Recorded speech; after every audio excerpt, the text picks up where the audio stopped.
Pozdrav svima, evo ja sam Miranda i ovdje ću vam pričati o važnosti odnosa s drugima za našu dobru sliku o sebi i za naše kapacitete da budemo u ravnoteži u virtualnom i medijskom okruženju. Znači, mi u životu imamo zaista brojne odnose koji nas definiraju i formiramo značenje o samima sebi tako što se u stvari povezujemo sa drugima, bilo da su to članovi naše obitelji, naša braća, sestre, šira rodbina, prijatelji, vršnjaci, razne odrasle osobe izvan naše kuće. I naravno kako rastemo, potpuno je prirodno da odnosi obiteljski nekako odlaze u našu pozadinu, a da smo mi sve više i više zainteresirani za kvalitetne prijateljske odnose. To nam nekako počinje biti centralno od vremena puberteta pa nadalje. I u biti naši prijatelji pa onda i romantični partneri počinju predstavljati tu neku u literaturi, a često i kolokvijalno čujemo taj izraz obitelj koju sami biramo. Dobri, kvalitetni odnosi potpuno su prirodni za nas ljude kao ljudsku vrstu. Mi ne možemo živjeti sami niti izolirani. Treba nam taj osjećaj povezanosti sa drugima da bismo se osjećali i cijenjeno i voljeno i važno. Tako osjećamo i pripadanje i u zajednici sa drugima imamo u stvari priliku brinuti o drugima, pustiti da neko brine o nama, pustiti da nas neko upozna, razvijati povjerenje prema drugima i iskreno podijeliti svoje misli i osjećaje. Kvalitetni nam odnosi i mladima danas i ranije od uvijek, mladima u biti kvalitetni odnosi omogućuju da uče, da vježbaju svoje vještine, da to budu socijalne vještine, vještine socijalne razmjene. Istovremeno, kroz odnose sa drugima usvajamo i razne društvene obrasce, neke društvene norme i pravila i to čini idealno okruženje za vježbanje i za brušenje vlastitih resursa. Mi u adolescenciji često jesmo onako malo nezgrapni, nemušti, ali kroz vezivanje s drugima, kroz razmjenu, kroz to nekakvo prepoznavanje sa drugima mi razvijamo vlastiti nekako self i počinjemo se integrirati kao osoba. Istraživanja kažu da mi prijateljstva, pa čak i partnerske odnose često sklapamo sa onima koji su nam fizički blizu i sa onima koji su nam dostupni i zato jako često naši prijatelji negdje tu žive u našem susjedstvu, išli smo s njima u vrtić, školu, negdje smo s njima možda išli na neke zajedničke aktivnosti, povezani su sa našom širom obitelji i ta komponenta blizine je neki značajan čimbenik. Ono što nam je posebno važno prenijeti kao poruku je da postoje i u studijama, ali i u psihoterapijskoj literaturi jasne smjernice oko toga kako izgleda dobar odnos. Prije svega je dobar odnos onaj u kojem se obje strane osjećaju prihvaćeno, ravnopravno, kao da imaju jednak međusoban utjecaj. U dobrom se odnosu ljudi i cijene i poštuju, iskreni su, imaju međusobno povjerenje. Prihvaćaju se i u stvari si dozvoljavaju biti takvima kakvi jesu bez da imaju prevelike zahtjeve drugima za promjenom. Druže se, provode zajedničko kvalitetno vrijeme, komuniciraju i osjećaju se sigurno i podržavaju se u raznim situacijama. Ono što je iznimno značajno za naglasiti da je posebno danas zbog korištenja društvenih mreža, zbog jako puno virtualnih zajednica, jako važno djecu i adolescente učiti da dobro znaju prepoznati koje su komponente dobrog odnosa i da grade svoje kapacitete za to da imaju relacijske kompetencije, da se mogu povezivati. To je nešto što može biti zaista zaštitno za njihovo mentalno zdravlje u budućnosti. Ono što odnose definira je međusobna briga, druženje i intimnost. Znači, mi kada smo u odnosu gdje smo motivirani da brinemo o drugoj strani, mi smo usmjereni i na želje, na potrebe druge osobe, na pružanje pomoći ako je ta pomoć potrebna.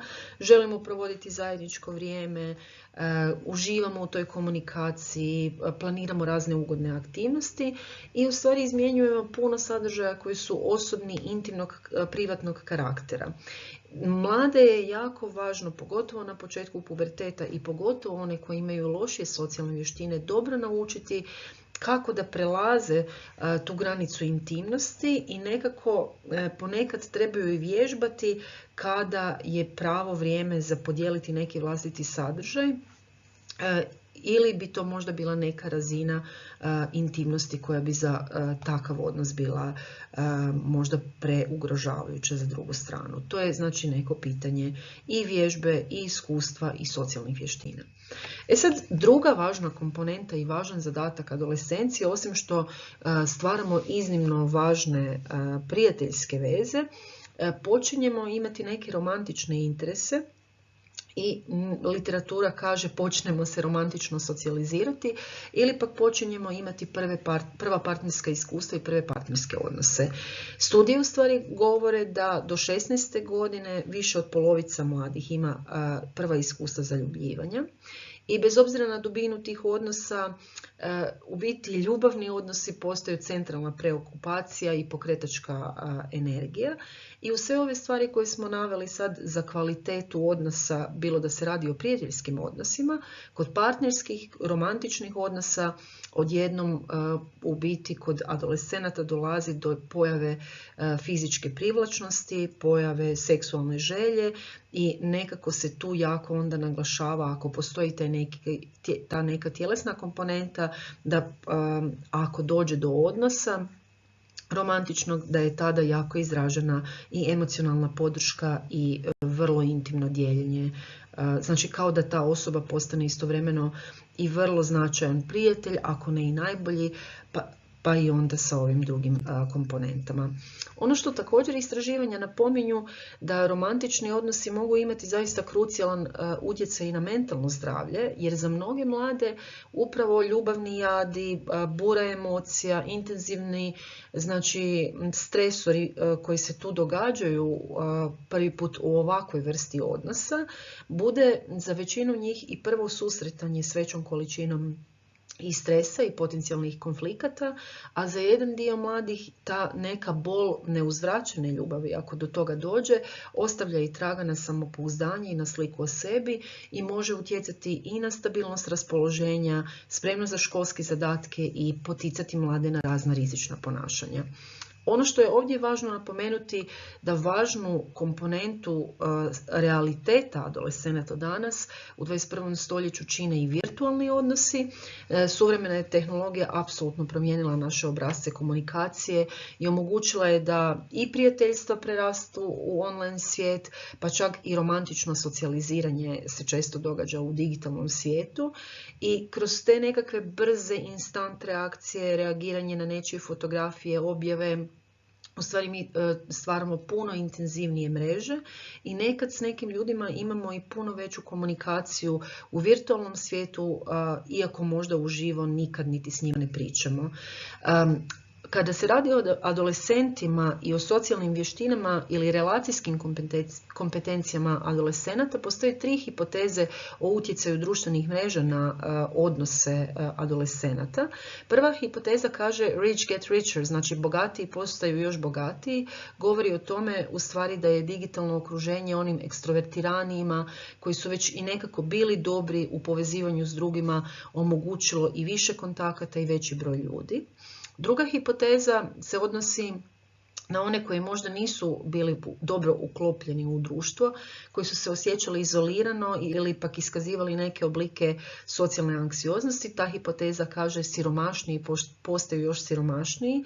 Znači nekako zbog toga što se puno interakcija prebacilo u digitalni svijet, na taj način u stvari ti mladi koji nemaju dobre socijalne vještine izbjegavaju interakciju u realnom kontekstu i i u stvari imaju dojam da ostaju zakočeni i ne vježbaju socijalne vještine, nego nekako pribjegavaju samo tim virtualnim odnosima. Treća hipoteza nekako se odnosi na činjenicu da dio adolescenata pronalazi svoju zajednicu upravo online i pronalaze neka prijateljstva i svojevrsno utočište u virtualnom prostoru. To im nekako daje i anonimnost i priliku za povezivanje, posebice kad je riječ o možda mladima koji ne mogu naći ljudi sličnih interesa ili dovoljno podrške, posebice za one koji teško nalaze istomišljenike ili imaju različite rodne ili pak bilo nekakav drugi način, neke druge potrebe. Ove tri hipoteze nam u biti zgodno pokazuju kako uopće ne možemo govoriti da društvene mreže i korištenje društvenih mreža na sve mlade utječe na jednaki način, nego u stvari važna komponenta o čemu trebamo promišljati kad promišljamo o korištenju društvenih mreža i onda i virtualnim odnosima je koje su prvotne karakteristike određene subpopulacije mladih i kakve su njihove potrebe vezano uz odnose sa drugima generalno. Sukladno tome, mi bismo vas pozvali da isprobate kakvi su vaši odnosi i predlažemo jednu aktivnost koja se zove Procijeni svoje odnose.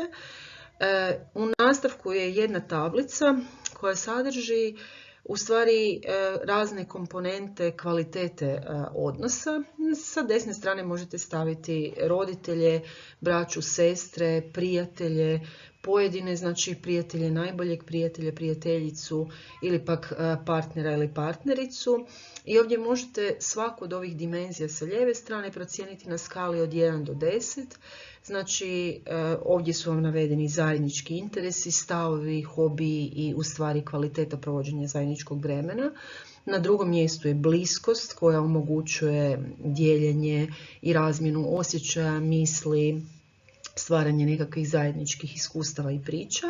Na trećem mjestu je razumijevanje, a na četvrtom mjestu dobro razrješavanje konflikata bez da bilo koja od strana izaziva povrijeđenost ili pak narušava odnos.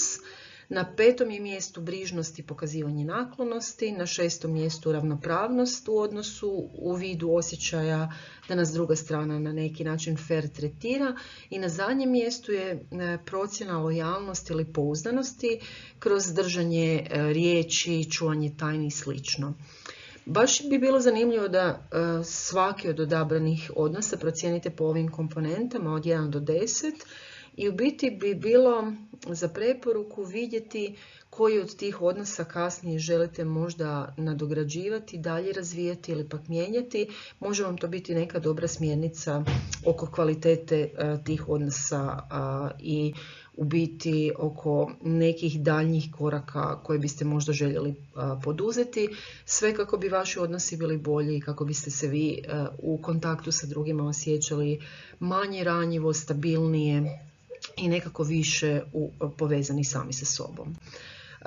Na kraju samo vas podsjećam na to kako i dalje možete te odnose graditi kroz zajedničko vrijeme, kroz pokazivanje brige, podrške, kroz osnaživanje druge strane, a za adolescente je iznimno važno čak i da potiču međusobno i dobre strane i rast i da u biti reagiraju kada druga strana možda ima i neka rizična ponašanja ili pak neka ponašanja koje bismo mogli zvati negativnima. Hvala vam na pažnji.